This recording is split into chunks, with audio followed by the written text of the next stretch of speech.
Olá, tudo bem? Espero que sim. Eu me chamo Dimas, sou professor do canal Matemática Simples e Prática. Pensando em você, aluno, que gosta de estudar, que quer aprender mais, que está fazendo o PET, Plano de Estudo Tutorado, que está acontecendo aqui em Minas Gerais, eu vou disponibilizar para você a resolução de todas as questões que estão nessa segunda etapa aí. Para você que é do primeiro ano,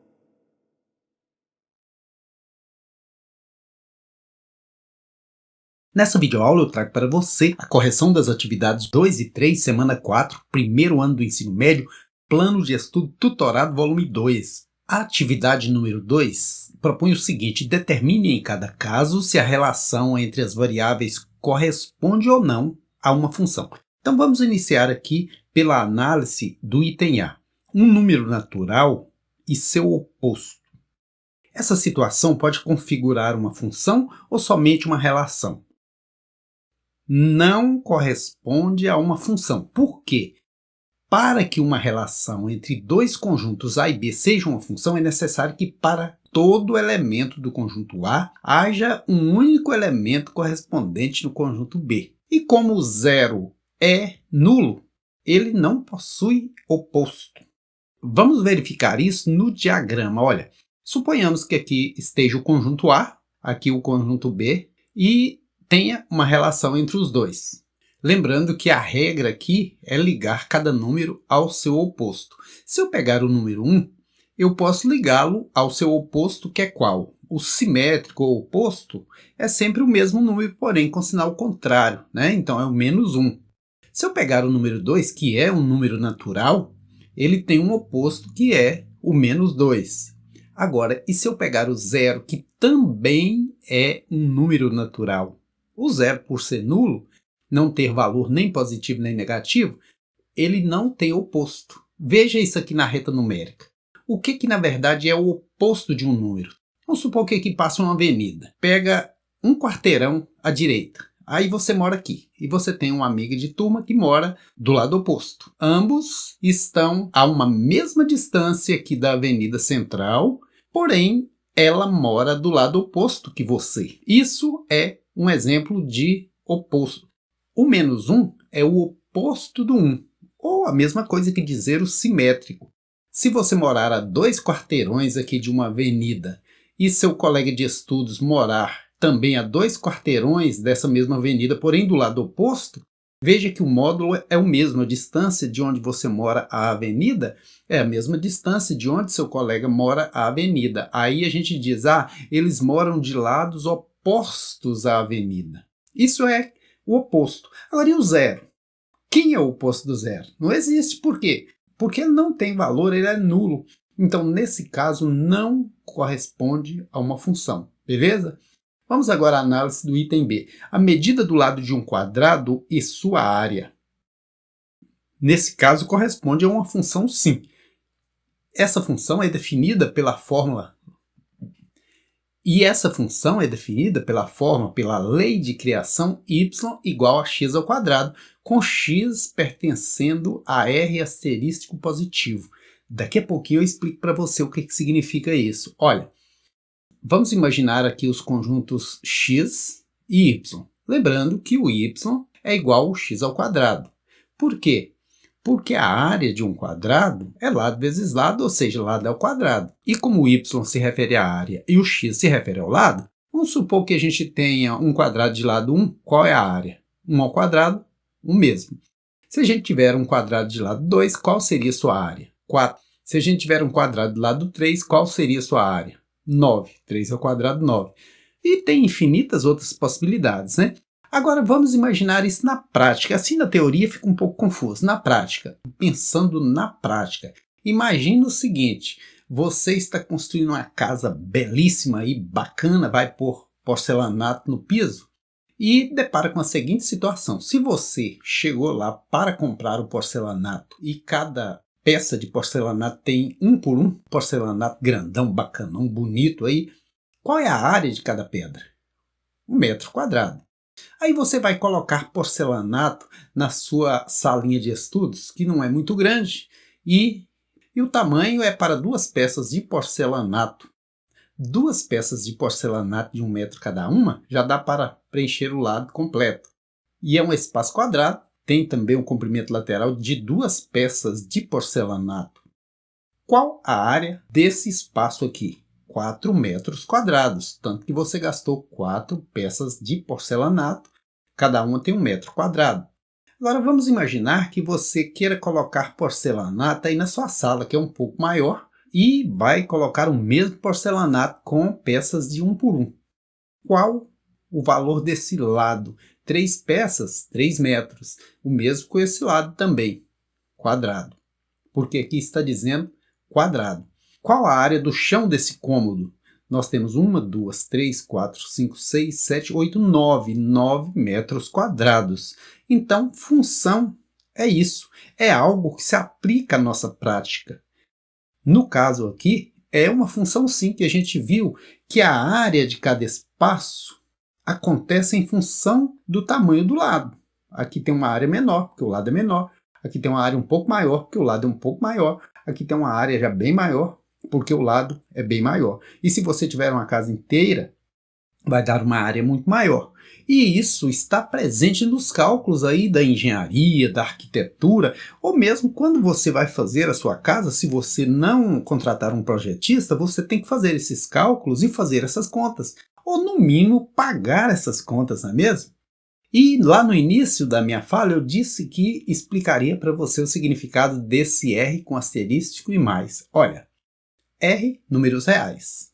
Eu posso ter essa peça de 1 metro, posso ter de 1,1, porque às vezes ela sai um pouquinho maior, isso é considerável, 1 milímetro a mais ou a menos. Então pode variar de qualquer forma. Nós temos peças menores, médias, maiores e tal. Esse sinalzinho de mais é porque como que você vai comprar uma peça de porcelanato que mede 0 de lado? Aí não existe. Só existe com medidas positivas. Pode ser fracionárias, pode ser decimais, mas tem que ser positiva. E o asterisco é justamente para falar, olha, não pode ser 0, porque se for 0, a pedra não existe, ela não tem medidas de largura nem de altura. Então, por essa razão, o x, que é a questão do lado do quadrado, tem que pertencer a um conjunto que só tenha números positivos, beleza? Agora vamos à análise do item C, que diz o seguinte, a quantidade de respostas corretas em uma prova e a nota final obtida. Olha que isso está muito presente no seu dia a dia aí. No meu também, ao elaborar as provas, né, eu já tenho que ter em mente esses cálculos. Quantas questões que a prova vai ter, quanto que vai valer cada questão, quanto eu tenho para distribuir. Então corresponde a uma função sim. E essa função pode ser definida pela lei de criação n igual xa, com x pertencendo a n e a pertencendo a q asterístico positivo. Olha, n de nota, x é a quantidade de acertos e a acertos. Eu tenho que saber que nota eu vou dar na minha prova, aí o aluno vai acertar uma certa quantidade, eu tenho que saber quanto que vale cada acerto, e essa quantidade que o aluno vai acertar tem que pertencer ao conjunto dos números naturais. Por quê? Pode ser 0? Pode. Tem aluno que não acerta nada. Pode ser 1, pode ser 2, pode ser 3, mas não pode ser 3,5. Por quê? Porque disse o seguinte, a quantidade de respostas corretas, não parcialmente corretas. Se fosse uma prova aberta, poderia ser parcialmente corretas. A gente avalia, verifica os acertos, às vezes o aluno acerta metade de uma questão, a gente atribui um certo valor a isso. No caso aqui, só considera respostas corretas. Então, no caso, por isso que o x tem que ser 1, 2, 3, 4, 5, né? Ou um valor natural. E o A? Por que o A pode pertencer aos racionais com asterístico aqui e mais? Porque o acerto do aluno vale alguma coisa. Ele não pode valer 0, por isso que o 0 não está aqui no meio. Asterístico quer dizer não tem 0. E o mais são só números positivos. Como que o aluno acerta alguma coisa e você não atribui nenhum valor positivo a isso? Mas isso aqui são só detalhes. Certo é que a gente pode pensar, nesse caso, na prática, e tem muita abertura para a gente pensar na prática, né? Vamos imaginar que um professor aplique uma prova de múltipla escolha, valendo 10 pontos, com 20 questões, com valor igual por acerto de cada questão. Vamos colocar essa situação aqui no diagrama. Aqui nós temos o conjunto X de acerto do aluno ou da aluna. Aqui nós temos a nota que ele vai obter com aqueles acertos. Agora, primeiro tem que saber, cada questão que ele acertar vale quanto? Se a prova vale 10 pontos e tem 20 questões, cada questão vale meio ponto, 0,5. Então, o nosso A aqui vale 0,5. Vamos imaginar que um aluno tenha, num dia de azar, acertado só uma questãozinha. Ele vai obter uma nota meio ponto. E ainda um outro aluno também azarado acertou só 2 questões, ou melhor, pouco dedicado. Eu não acredito nessa questão de sorte e azar, eu acredito na dedicação. E tem várias outras possibilidades. Imagine agora um aluno dedicado que acerta 19 questões, ele vai tirar quanto? Vai tirar 9,5, ele só perdeu meio ponto porque ele só errou uma questãozinha. E agora vamos imaginar você, que é fera na matemática, que é estudioso, que está aí na frente da telinha estudando. Imagine que você chegou lá e detonou na prova, acertou todas as questões, dia de felicidade, né? Dia de recompensa pela sua dedicação, acertou as 20 questões, faturou um total. Então, essa é uma função que acontece muito nas aulas, né? Por essa razão que a gente pode dizer que essa relação corresponde sim a uma função. Agora eu vou fazer a correção da atividade número 3, que propõe o seguinte: determine a expressão algébrica que permite modelar a relação existente entre os valores assumidos pelas grandezas x e y nos 2 casos indicados na tabela abaixo. Primeiro caso, x, segundo caso, y.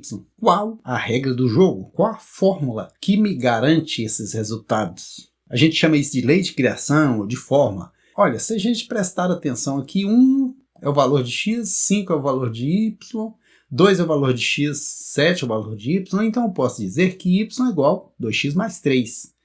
Por quê? Daqui a pouquinho eu te mostro. Agora, com o x pertencendo a esse conjunto de 1, 2, 3, 4, 5, 6, 7. Essa fórmula serve para esses números.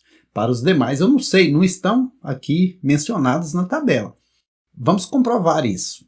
Vou colocar esse 1 no lugar da letra x e esse 5 no lugar da letra y. Então lá, 5 tem que ser igual. 2x vai ser 2 vezes 1, mais 3. É verdade? Sim. 5 é igual a 2 mais 3? Correto. Beleza. O próximo aqui, nós vamos pegar o x valendo 2 e o y valendo 7. Então, no lugar que era 2x, 2 vezes 2, que dá 4, mais 3 dá 7. Beleza. Agora vamos testar o 3 e o 9. 3 para o valor de x, 9 para o valor do y. Olha aqui, y vale 9, x vale 3. 2 vezes 3, 6, mais 3, 9. Tá vendo? Fechou. Agora, 4 e 11. O y vale 11, o x vale 4. Então, 2 vezes 4, 8 e 3, 11. Fechou. O 5 e 13. O y vale 13, o x vale 5. Então, 2 vezes 5, 10, mais 3, 13. Correto. 6 e 15. 15 é igual a 2 vezes 6 mais 3? Sim. Por último, 7 e 17. 17 é o valor de y. Por último aqui, vamos testar o valor 7 para o x e 17 para o y. Se o y vale 17, o x tem que valer 7. 2 vezes 7, 14, mais 3 dá 17? Dá. Fechou com chave de ouro. Então, a lei de criação dessa função é y igual a 2x mais 3.